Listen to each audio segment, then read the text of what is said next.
Everyone welcome to our another video. तो अब हमारा जो है, क्योंकि छोटा सा टॉपिक था, सुबह एक क्लास मैंने ले ली थी, वहाँ पे आपको कंप्लीट करवा दिया था रेमान स्टील जे इंटीग्रेशन। तो अब मुझे लगा कि मेरे पास अभी टाइम है, तो मैं आपको ये मल्टीपल इंटीग्रल एंड देयर जो इवेल्युएशन है bye repeating integration, change of variable in multiple integration और यूनिफॉर्म कन्वर्जेंस वाला कंप्लीट टॉपिक यहाँ पे करवा दो। ठीक है, तो आप लोगों का जो एनालिसिस का सिलेबस है वो आज हमारा डन हो गया है, कंप्लीट हो गया है। और उसके बाद हम करेंगे डेली क्वेश्चन प्रैक्टिस सीरीज। ठीक है, ग्रेजुएशन की भी और 11th-12th के जो कॉमन चैप्टर्स हमारे पास सिलेबस में गिवन है उन सब के क्वेश्चंस प्रैक्टिस हम डेली अब करेंगे। ठीक है, अगर आपको मॉक टेस्ट चाहिए तो आप ले सकते हैं। जो जो मैंने आपको बता रखा है, लीनियर अलजेब्रा के आप लोगों के तैयार हैं, कॉम्प्लेक्स का तैयार है और फोरियर लैप्लास का तैयार है। ठीक है, और एक कंप्लीट पेपर का मतलब कंप्लीट सिलेबस का भी मॉक टेस्ट मैं आपको ये वीडियो के बाद अभी तैयार करूँगी। जैसे ही वो तैयार हो जाता है तो मैं आपको टेलीग्राम पर इन्फॉर्म कर दूँगी। ठीक है, फिर अगर किसी बच्चे को मॉक टेस्ट लगा के देखना है, ये जानना है कि उसकी तैयारी कैसी चल रही है, कितनी उसकी तैयारी हुई है, तो आप वहाँ से चेकआउट कर सकते हैं। अदरवाइज़ आप अपनी तैयारी ऐसे ही कंटिन्यू रखिए एग्ज़ाम तक। ओके, चलिए शुरू करते हैं। हमारा जो टॉपिक है वो है मल्टीपल इंटीग्रेशन। ठीक है, तो यहाँ पे मल्टीपल इंटीग्रेशन में सबसे पहले हम पढ़ेंगे डबल इंटीग्रेशन क्या होता है।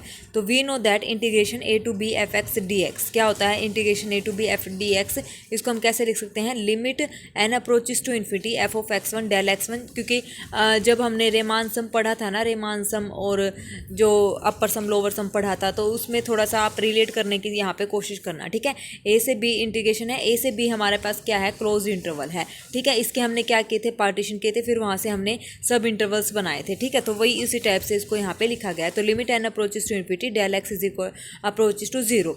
तो f of x one del x one, सब इंटरवल्स यहाँ पे लिखे हुए हैं, del x two del x three del x n plus up to so on. क्योंकि रेमान सम एज अ हमने किया भी था समीशन, क्या था, limit N approaches to infinity one by N summation R one to N F of R by N type. ठीक है, फिर उसको हमने ऐसे इंटीग्रेशन में चेंज किया था, आपको पता हो तो सेम ये ऐसे ही यहाँ पे लिखा हुआ है।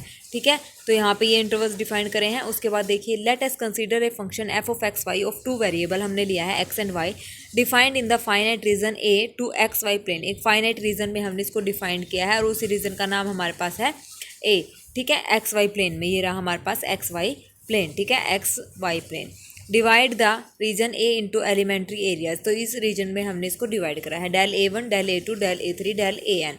तो डबल इंटीग्रेशन का साइन आ जाएगा, ए हमारा जो रीजन हमने डिवाइड किया है एफ ऑफ एक्स वाई, और जिस रीजन को से हमने इसको डिवाइड किया तो वही रीजन के विद रिस्पेक्ट टू हमारा क्या हो जाएगा, यहाँ पे डेरिवेटिव हो जाएगा। तो अब यहाँ पे क्योंकि दो फंक्शन है, यहाँ पे था हमारे पास a f of x one, अब यहाँ पे एक्स कोमा वाई है, तो यहाँ पे भी X one comma Y one इस टाइप से चलेगा। एक्स वन की जगह हमारे पास आ जाएगा a one a two del A one del A two del A n, इस टाइप से हम इसको इंटीग्रेट करेंगे। ठीक है, उसके बाद है evaluation of double integral. Evaluation of double integral क्या कहता है, double integral over region A में be evaluated by two successive integration. ठीक है, दो सक्सेसिव इंटीग्रेशन से हम उसको इवैल्यूएट करते हैं। If A is described, A को कैसे डिस्क्राइब करते हैं, कोई हमारे पास पॉइंट है F one X less than equal to Y less than equal to F two X. Y हमने कोई भी पॉइंट लिया है जहाँ पर वो एफ वन एक्स और एफ टू एक्स के बीच में रहेगा। ठीक है, तो यानी कि and A is less than equal to X is less than equal to be, जो हमारे पास क्लोज इंटरवल है ए बी, उसके बीच में हमने एक पॉइंट ले लिया एक्स। ठीक है, डबल इंटीग्रेशन करा with respect to A this region. ठीक है, F x Y D A is equal to, हम इसको कैसे करेंगे, ब्रेक जब लिमिट लगानी है तो कैसे हो जाएगी, जो हमने दो पॉइंट डिफाइन करे हैं वाई वन से वाई टू और दूसरा इंटीग्रेशन ए टू बी, तो F x Y D x D Y, इस टाइप से हम करेंगे। इसका मेथड है कुछ करने का, देखिए पहला मेथड हमारे पास क्या है, डबल इंटीग्रेशन करेंगे हम, इंटीग्रेशन की लिमिट लगाएंगे ए टू बी और Y one to Y two F of X Y D X. जो हमारे पास फर्स्ट इंटीग्रेशन होता है वो डी वाई के विद रिस्पेक्ट टू होगा और जो सेकंड होगा वो डी एक्स के विद रिस्पेक्ट टू होगा। तो ये इस टाइप से ऑर्डर में चलते हैं। सेकेंड मेथड में हमारे पास क्या है, इंटीग्रेशन हमने लिया है c to d x one to x two. अब यहाँ पे डी एक्स पहले ले लिया और डी वाई बाद में, इसमें क्या था, डी वाई पहले था डी एक्स बाद में, तो यहाँ पे इसको हमने ऐसे इंटरचेंज कर दिया। तो यहाँ पे y की लिमिट a टू b थी, तो यहाँ पे x की लिमिट क्या है, c टू d है, इसलिए लिमिट भी क्या हो जाएंगी, चेंज यहाँ पे हो जाएंगी। ठीक है, for constant limit it does not matter whether we first integrate with respect to x and with respect to y। अगर हमारे पास कॉन्स्टेंट लिमिट्स हैं तो हम कोई मैटर नहीं करता, या तो हम उसको विद रिस्पेक्ट टू एक्स करें या विद रिस्पेक्ट टू वाई करें। ठीक है, कांस्टेंट लिमिट का मतलब ए, यहाँ से मान लो इंटीग्रेशन की लिमिट 1 से 2 और यहाँ पे है 2 से 3, तो ये कांस्टेंट लिमिट है, तो इसका मतलब हम विद रिस्पेक्ट टू एक्स करें विद रिस्पेक्ट टू वाई पर करें, कोई फ़र्क यहाँ पे नहीं पड़ेगा। उसके बाद हमारा टॉपिक है change of variable in double integration में change of variable. Let a function f x y be a continuous on region e. अगर हमारे पास ये फंक्शन क्या है, कंटिन्यूस है किसी रीजन ई में, और U and V be the coordinate of a point of a region E one के हमारे पास कोई भी दो पॉइंट्स हैं यू और वी, कोऑर्डिनेट पॉइंट्स है, ठीक है। तो यहाँ पे हमारे पास क्या है, in the U V plane है हमारे पास, ये हमारे पास यू है, ये हमारे पास वी है, यू वी प्लेन इस टाइप से है, ठीक है। सेम एक्स वाई प्लेन की तरह है ये। बाउंडेड बाय कर्व C1 से वो क्या है, बाउंड हो रहा है, एंड लेट ये इस टाइप से बाउंड हो रहा है, and let x y be the coordinate of the point region e के पॉइंट हैं हमारे पास एक्स और वाई। वो किससे बाउंड हो रहा है, वो सी से हो रहा है in the X Y plane. तो let the variable X Y in the double integral, ये है हमारे पास डबल इंटीग्रल, इसको हम चेंज कर देंगे यू से वी में बाय मीन्स द रिलेशन। मतलब कहने का इसमें साफ साफ मतलब ये है, अगर x फंक्शन है u और v का और y फंक्शन है u और v का, ठीक है, इस टाइप से अगर फंक्शन है तो इसका इंटीग्रेशन हम चेंज करेंगे कैसे, तो हम इसको ऐसे चेंज कर देंगे, वो बन जाएगा नया फंक्शन, इंटीग्रेशन हो जाएगा विद रिस्पेक्ट टू जी, पुराना रीजन है e के विद रिस्पेक्ट टू, और f dx dy, और f x हमारे पास क्या है, जो f बनेगा वो u v प्लेन का बनेगा, f u कोमा v, तो इस टाइप से इसको लिखा जाएगा, ठीक है। और फिर साथ में मल्टीप्लाई हो जाएगी जैकोबियन मैट्रिक्स की, क्या आ जाएगी यहाँ पे, जैकोबियन मैट्रिक्स और D U into D V. तो ये हमारे पास है चेंज ऑफ वेरिएबल, ठीक है। जैकोबियन सबको पता है कैसे निकालते हैं, J partial derivative with respect to x partial derivative of x with respect to u and x का विद रिस्पेक्ट टू वी, फिर वाई का यू के विद रिस्पेक्ट टू और वाई का वी के विद रिस्पेक्ट टू निकाल के इसको हम ऐसे करेंगे, चेंज ऑफ वेरिएबल हम ऐसे सोल्व करते हैं। उसके बाद है नेक्स्ट हमारा जो एग्जांपल है वो देखिए क्या कहता है, find the value of integral. ये हमारे पास इंटीग्रल है, रीजन हमारे पास ए गिवन है, और ये जो रीजन गिवन है वो ये है हमारे पास x square plus y square minus 2x, यानी कि सर्कल गिवन है, और दूसरा हमारे पास है parabola Y square is equal to 2x, और तीसरी हमारे पास है लाइन। तो तीन रीजन यहाँ पे हमारे पास बनेंगे, तो तीन रीजन से जो कॉमन पार्ट निकलेगा वहाँ से हमें यहाँ पे इंटीग्रेशन निकालना है। तो ये है हमारे पास x Y D x D y. अब देखिए वी हैव टू इवेलुएट, तो ये पैराबोला बन गया, y square is equal to 2x, ये बन गई हमारे पास line y is equal to x, ये हमारे पास बन गया सर्कल। तो इन तीनों से टच करता हुआ रीजन हमारा बन गया ये वाला, ठीक है, बन गया। पॉइंट्स हमने निकाल लिए, देखो 0 से 2, एक पॉइंट हमने लिया ये 0 से 2, और दूसरा हम क्या लेंगे, x से √2x, x से क्या लेंगे हम √2x, यहाँ से y की वैल्यू हमारे पास क्या आ जाएगी, √2x हमारे पास आ जाएगी, और दूसरी क्या है x, तो y से √2x, ये दो लिमिट हमने ले ली, y की और x की लिमिट हमने यहाँ पे ले ली। तो रीजन हमारे पास है एक्स वाई और dx dy। अब यहाँ से देखो ये 0 से 2 है, x √2x है, यहाँ पे √2x है, तो यहाँ से हमने क्या किया है, माइनस, सॉरी ये हमारे पास ऐसे है dx dy, तो माइनस भी करेंगे, रीजन क्या आप माइनस करेंगे, 0 से 1, ये वाला जो रीजन है 0 से, सॉरी ये है 1 से 0, 0 से 1, ये वाला इतना रीजन, ये वाला रीजन 0 से 1, इसमें से हम क्या माइनस करेंगे, क्या बोल रही हूँ मैं, माइनस क्या करेंगे, हमारे पास रीजन है ये इंटीग्रेशन है, double integration a x Y D x D y, okay. हमें इसकी लिमिट फाइंड आउट करनी है, और ये वाला एरिया हमें निकालना है जहाँ पे ये शेडेड किया हुआ है, ठीक है। तो अब यहाँ से लिमिट देखो 0, ये है हमारे पास 0 से 2, एक्स की लिमिट लेंगे, 0 से 2 हमारे पास ये लिमिट है, ठीक है, 0 से 2 हमारे पास ये लिमिट है। दूसरी हमें लेनी है वाई की लिमिट, वाई की लिमिट हमारे पास क्या है, ये आ जाएगी, y की लिमिट यहाँ से निकल जाएगी x और √2x, हमारे पास ये वैल्यू आ जाएगी, ठीक है। तो ये हो जाएगी x टू √2x, और ये हो गया, ये हमारे पास रीजन बन गया। अब यहाँ से हमें क्या करना है, माइनस करना है, क्या 0 से 1, ये वाला लिया मैंने यहाँ से 0 से 1, ये हमने लिए किसकी,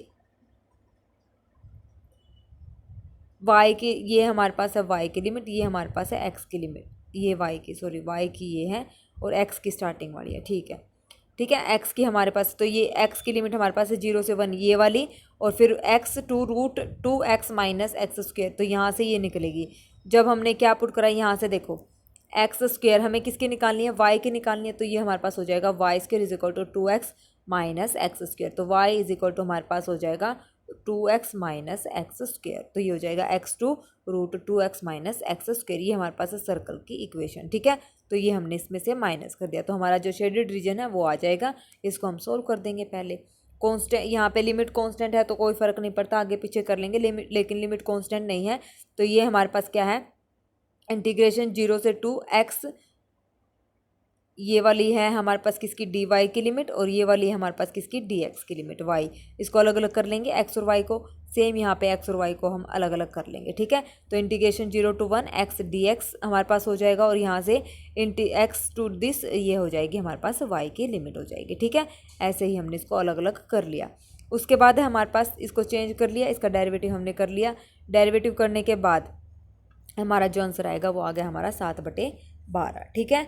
आ गया समझ में? इसको अच्छे से प्रैक्टिस करोगे ना तो ये हो जाएगा हमारे पास, ठीक है। अब चलिए, हो गया इतना। यहाँ पे ना ये ठीक कर लेना, यहाँ पे डी एक्स आएगा और यहाँ पे डी वाई आएगा, क्योंकि फर्स्ट वाली जो लिमिट होगी वो डी एक्स की होगी और सेकंड वाली हमारे पास डी वाई की। अगर ये डी वाई के विद रिस्पेक्ट टू इंटीग्रेशन है तभी तो y²/2 आएगा। यहाँ पे इन्होंने लिख रखा है डी एक्स, तो ये ठीक कर लेना, ठीक है। यहाँ पे ये मिस प्रिंट हुआ है।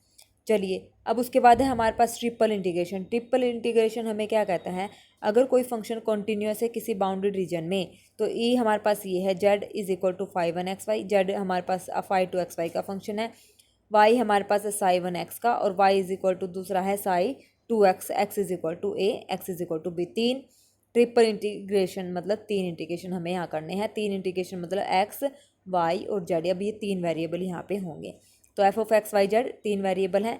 इंटीग्रेशन की लिमिट a to b चलेगी एक तो, और एक ψ1x to ψ2x, और एक φ1xy और φ2xy। तो इस टाइप से हमारे पास लिमिट चलेगी, ठीक है। आ गया समझ में? अब उसके बाद इसको हमने ऐसे करा। अब चेंज ऑफ वेरिएबल कैसे करना है, सेम प्रोसीजर है। एक्स यू वी डब्ल्यू का फंक्शन है, वाई भी ऐसा ही है, जेड भी ऐसा ही है। तो इसको चेंज करेंगे तो साथ में जैकोबियन जरूर आएगा। चेंज ऑफ वेरिएशन जब हम करेंगे तो जैकोबियन मैट्रिक्स आएगी, और जैकोबियन मैट्रिक्स आपको पता ही है सेम ऐसे ही निकलेगी, ठीक है। अब देखो, इसको हमने चेंज ऑफ इंटीग्रेशन से करना है। कैसे करेंगे, 0 to 4, 0 to 2√z, और ये देखो फर्स्ट लिमिट हमारे पास होगी डी वाई की, सेकेंड लिमिट डी एक्स की, थर्ड लिमिट डी जेड की। इस टाइप से हमारे पास होगी, इस तरफ से होगी। एक मिनट देखो, 0 to 4 हमारे पास है। कैसे चलेगा, हमारे पास फर्स्ट लिमिट फर्स्ट ऐसे चलता है, 0 to 4 डी जेड की, ये हमारे पास डी एक्स की, और ये हमारे पास डी वाई की। तो इस टाइप से होगी। तो इसको अब अलग अलग करो। कैसे, 0 ये तो एज इट इज़ रखा है, इसके साथ हम आएंगे डी वाई के साथ, तो इसका इंटीग्रेशन कर देंगे, हमारे पास ये आ जाएगा। अब सेकंड लिमिट हमारे पास किस चीज़ की जा रही है, सेकंड हमारे पास जा रही है डी एक्स की। किसकी जा रही है, डी एक्स की जा रही है। तो डी एक्स का मतलब इसको सोल्व करेंगे, डी एक्स पहले लिखेंगे, डी जेड बाद में। फिर 0 to 4 हमारी है डी जेड की, 0 to 4 हमारी है डी जेड की, तो फिर इसका डी जेड के विद रिस्पेक्ट टू करेंगे। तो यहाँ पे ये कन्फ्यूज नहीं होना है। देखो, मैं भी कन्फ्यूज हो गई थी। First integration with respect to जो यहाँ स्टार्टिंग में होगा उसका, second with respect to this, और थर्ड के लास्ट में जो होगा। ऐसे चलता है ये इंटीग्रेशन, ठीक है। तो आपको भी ऐसे ही ये अरेंज करके ट्रिपल इंटीग्रेशन करना है। ट्रिपल इंटीग्रेशन के इजी क्वेश्चन आते हैं, ज़्यादा मुश्किल नहीं आते हैं, ठीक है। तो ये स्टेप से अब हमारा लास्ट टॉपिक है, जो सिलेबस कंप्लीट हो जाएगा हमारा। तो कॉन्ग्रेचुलेशंस एवरीवन, अच्छे से तैयारी कीजिए। जो भी 10 दिन हमारे रहते, 10 तो रहते नहीं हैं, 8-9 दिन जो रहते हैं वहाँ पे, ठीक है। तो अच्छे से अपनी ज़ोरों से तैयारी कीजिए, और मॉक टेस्ट ज़्यादा से ज़्यादा लगाइए, क्योंकि अब जितने ज़्यादा मॉक टेस्ट लगाओगे ना उतना ही आपको बेनिफिट मिलने वाला है यहाँ पे, ठीक है। तो देखिए, डेफिनेशन हमारी है uniform convergence for improper integral. Improper integral में यूनिफॉर्म कन्वर्जेंस हम कैसे चेक करते हैं। Uniform convergence for improper integral occurs when a sequence of functions converges uniformly to a limit function, ठीक है। अगर कोई सीक्वेंस ऑफ फंक्शन है यूनिफॉर्मली कन्वर्जेंस करती है किसी लिमिट फंक्शन पर, and the integral of this limit function exist, और वो जो इंटीग्रल है वो मतलब एग्जिस्ट करता है। Formally given a sequence of function F N X that converges uniformly to a limit function, यानी कि एफ एक्स। जैसे सीक्वेंस ऑफ फंक्शन में हमने पढ़ा था ना यूनिफॉर्म कन्वर्जेंस, सेम यहाँ पे वही डेफिनेशन है, बस यहाँ पे इंटीग्रेशन आ जाएगा, ठीक है। On the interval close interval A B, the integral of F of X from A to B exist. तो इंटीग्रल यहाँ पे क्या होना चाहिए, एग्जिस्ट होना चाहिए, okay.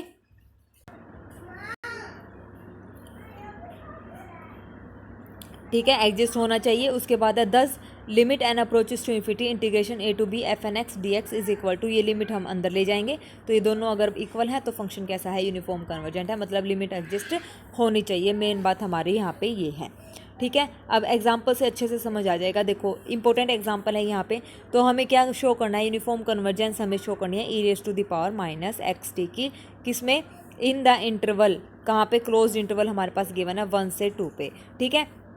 And this convergence uniformly to 1/x। तो देखिए कैसे करते हैं, फाइंड द इंटीग्रल। सबसे पहले हमारा स्टेप रहेगा e⁻⁻ -xt का इंटीग्रेशन करना विद रिस्पेक्ट टू t। ये हमने यहाँ पे कर दिया, हमारा ये आ गया।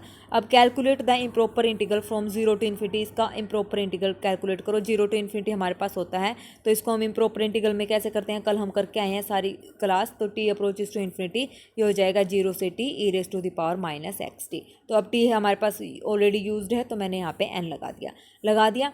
n लगाने के बाद इसको मैंने सोल्व किया, तो हमारे पास आ गया 1/x। ये हमने आधा स्टेप कर लिया। अब उसके बाद है show that the uniform convergence in the interval. इस इंटरवल पे यूनिफॉर्म कन्वर्जेंस हमें शो करनी है।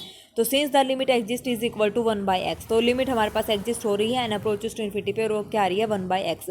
तो यहाँ पे 1 से 2, ये कैसा इंटरवल है, फाइनाइट इंटरवल है, तो दैट मीन्स 1/x यहाँ पे एग्जिस्ट करेगा। आप लिमिट पुट करके देखो 1 आएगी, और यहाँ पे 2 पुट करेंगे तो 1/2। तो यानी कि इस इंटरवल में लिमिट एग्जिस्ट हो रही है। तो ये फंक्शन कैसा हो गया, यूनिफॉर्म कन्वर्जेंस हमारे पास हो गया। इंटीग्रेशन इसका कन्वर्जेंट है। ठीक है। स्टेप 3 में क्या है, शो दैट नॉन कन्वर्जेंस। अब इसकी नॉन कन्वर्जेंस मतलब स्टेप 3 जो सेकंड एग्जांपल है, उसमें हमें शो करना है इसकी uniform convergence for x e⁻⁻xt।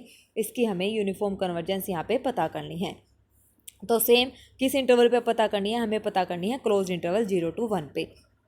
ठीक है। तो यहाँ पे हम क्या करेंगे, सबसे पहले find the integral f(x) e⁻⁻ -xt with respect to t। We can use integration by part.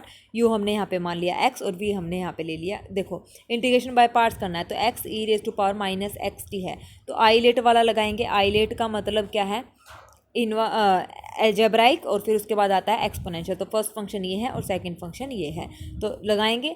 तो लगाने के बाद फर्स्ट फंक्शन सेकंड फंक्शन हमने सोल्व किया, तो हमारे पास आ गया माइनस का x e⁻⁻xt plus e⁻⁻xt divide by x square. ठीक है, ये डिवाइड बाय है एक्स स्क्वेयर, तो ये आ गया। अब इसको हमने क्या करना है, कैलकुलेट करना है इम्प्रॉपर इंटीग्रल। कहाँ से, 0 to ∞, क्योंकि लिमिट हमारे पास क्या 0 to ∞ ही चलेगा। इन प्रॉपर इंटीग्रल हम हमेशा काउंट करते हैं एक लिमिट फाइनाइट और एक लिमिट इनफाइनाइट। तो 0 से ∞, ऊपर वाले में भी हमने ऐसे ही करा था 0 to ∞। ठीक है ना। तो कभी सोचो ये कहाँ से आया, इंटरवल हम बाद में चेक करेंगे। तो ये 0 से ∞ हमने यहाँ पे कैलकुलेट किया, लिमिट लगाई एन अप्रोचेस टू ∞। इसको कैलकुलेट करने के बाद हमारे पास क्या आएगा, ये 0 to n है। तो as x approaches to 0 the limit of the last term in the expression does not exist. जब हमारे पास x अप्रोच करता है किसको, 0 की तरफ, यहाँ पे ये 0 की तरफ अगर अप्रोच करेगा तो ये e⁻⁻xt है, तो ये 1 में e⁻xt आ जाएगा, और e⁻xt यानी कि 0, ये हो जाएगा हमारे पास 1। तो यानी कि 0 × में 1, ये तो हो जाएगा हमारे पास 0 और प्लस में 0, तो ये हो जाएगी 0। जब n पुट करेंगे यहाँ पे, तो उसके बाद क्या हो जाएगी, लास्ट टर्म इसने बोला ना, सॉरी 1 मिनट, 0 x स्क्वेयर है ना, डिवाइड बाय एक्स स्क्वेयर। तो 0 पुट करेंगे तो 0 पे तो ये एग्जिस्ट होगा ही नहीं। n की तो बात बाद में, n पे तो क्या पता ये एग्जिस्ट हो जाए, इसको पुट करके देखना। n यहाँ पे सॉरी है ही नहीं, तो लिमिट n अप्रोचेस टू ∞, इसमें तो n है ही नहीं, n यहाँ पे पुट करो तो क्या आ जाएगा, माइनस का n e⁻⁻nt प्लस में e⁻⁻nt divided by n square. फिर माइनस में 0 पुट करेंगे तो ये तो 1/0 हो गया, ऊपर तो 1 आ गया और नीचे आ गया 0, तो ये तो हो गया हमारा इन्फिनिटी। अब जब हम इसको सोल्व करेंगे, तो इसको सोल्व करके हम इसको एल हॉस्पिटल रूल से सोल्व करेंगे, तो ये फाइनाइट वैल्यू आ जाएगी n पे। लेकिन 0 पे ये कंप्लीट हमारा, अगर किसी भी चीज़ में हम प्लस या माइनस इन्फिनिटी हो जाए तो वो टोटल हमारे पास क्या आता है, इन्फिनिटी आती है। तो इसका मतलब ये 0 पे एग्जिस्ट नहीं हो रही, does not exist. So the improper integral does not converge uniformly on 0 to 1। तो 0 less than x is less than equal to 1।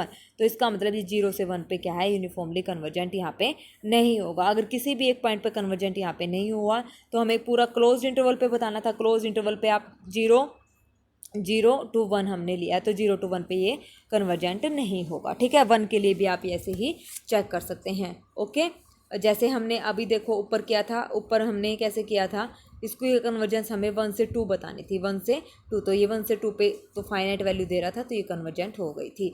Same 0 से 1 पे, अब 0 पे तो ये कन्वर्जेंट है ही नहीं, तो सेम 1 के लिए भी हम यहाँ पे इस पर चेक कर सकते हैं। ठीक है, 1 पुट करके, x को 1 पुट करेंगे तो ये आ जाएगा e⁻⁻t प्लस e⁻⁻t हमारे पास आ जाएगा, और ये माइनस का 1 है, तो ये क्या हो गया हमारे पास, कैंसिल आउट हो गया। ठीक है, और डिवाइडेड बाय हमारे पास एक्स स्क्वायर की जगह क्या है, यहाँ पे हमने 1 रखा है, 1 रख दिया। 1 रखने के बाद 1 मिनट, ये वैल्यू आई है ना लास्ट में हमारे पास, ये आई है, जब हम यहाँ पे इस फंक्शन में 1 रखेंगे तो हमारे पास minus e raise to power minus t फिर plus e raise to the power minus t divided by 1 आ जाएगा और यहाँ से ये कैंसिल आउट होकर इसकी फाइनाइट लिमिट हमारे पास एग्जिस्ट हो जाएगी। ठीक है, और हमें ये बताया है as X approaches to 0 the limit of the last term in the expression does not exist so the अरे हाँ देखो डेफिनेशन पे आओ, दोबारा 1 पे चेक नहीं करना, हमें क्या बताया है, 1 मिनट डेफिनेशन अच्छे से पढ़ो। डेफिनेशन में बोला है limit close interval A B the integral of f x from A to B exist thus limit N approaches to infinity a to B F N x D x is equal to this. तो अब यहाँ से हमारे पास integration क्या है, limit 0 से क्या थी 1, तो 0 से 1 पे तो हमने चेक कर लिया, अब हमें 1 से इन्फिनिटी पे चेक करना पड़ेगा क्योंकि 0 टू इन्फिनिटी हमने चेक कर लिया, तो इसको हम ऐसे चेक करेंगे। ठीक है, तो इसका दूसरा तरीका लगेगा। ठीक है ना, ऐसे ही हम सीधा नहीं पुट कर सकते। ओके, तो ये 2 एग्जाम्पल थे, दोनों मोस्ट इंपॉर्टेंट एग्जाम्पल है, अच्छे से आप लोग कर लीजिएगा इनको, और ऐसे ही हम यूनिफॉर्म कन्वर्जेंस यहाँ पे चेक करते हैं। ओके, चलिए आज के लिए फिर हमारा जो है सिलेबस कंप्लीट हुआ।